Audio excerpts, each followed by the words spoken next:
We caught up with Jasmine Hofer from Energrow at the recent AgriTrend trade show in Red Deer, and she told us about how you can crush canola to make canola oil for biodiesel. Let's join her now.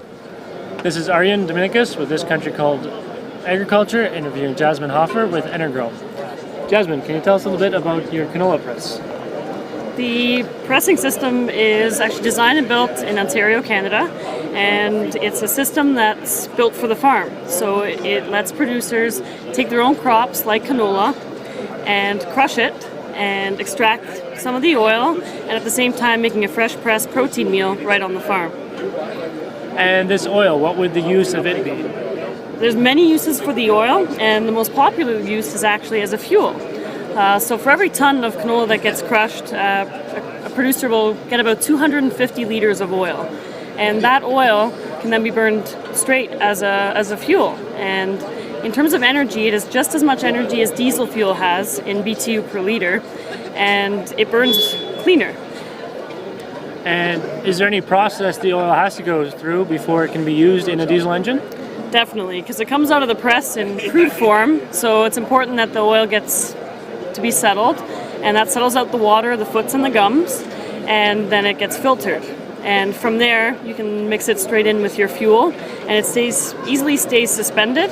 The main important thing to consider is if you want to run higher amounts, like so more than 5 or 10% in with your diesel fuel, you should really make sure that it's heated before the oil gets to the injectors. So is it possible to run a 100% biofuel diesel engine? Yes, you can. The main thing with that would be you would still have to start up and shut down on diesel fuel. And that mainly has to do with the flame point that diesel fuel has, and the fact that oil will gel sooner than diesel will in colder temperatures.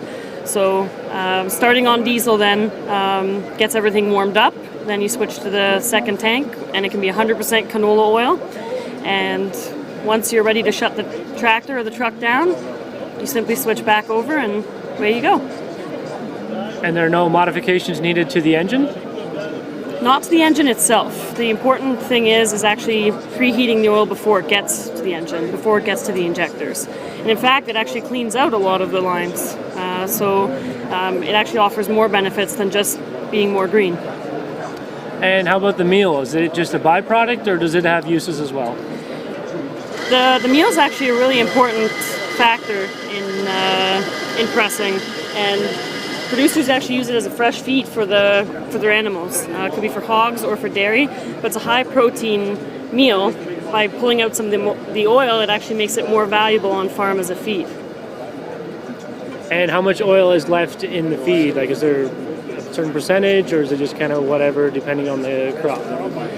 So with mechanical pressing on farm, there's certainly limitations. It's not like in large facilities where they use solvent extraction, and a producer can expect to remove about half the oil. So per ton of canola that gets pressed, you're looking at about 250 liters of oil. Jasmine, can you tell us a little bit about the ease of use or the labor involved in operating the machine? Luckily, the machine is very easy to use. It comes with its own tools, and there's 6 bolts that hold the front part of the press where all the pressure and friction happens to the rest of the system. So should a rock get in there or it gets plugged up, then it's easy to just pull that head off, clean it out, and then pop it back on, and you're back in progress. And that job is about 20 minutes.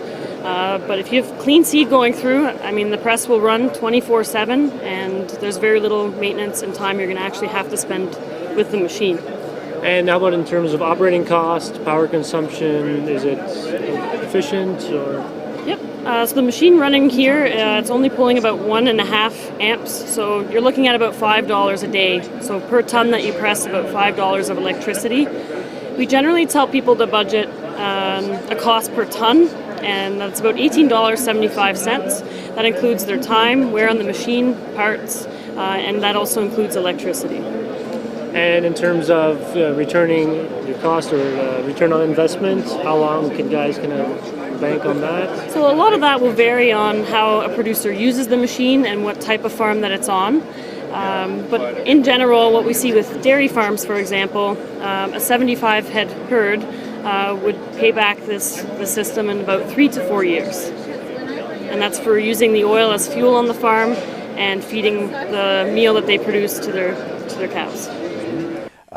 You know, this is part of the process. We have a little bit more that we want to do with it in terms of refining the oil. And when we come back, we're going to talk to an inventor by the name of Len O'Coin about processing biodiesel in 9 easy steps. So join us in a bit.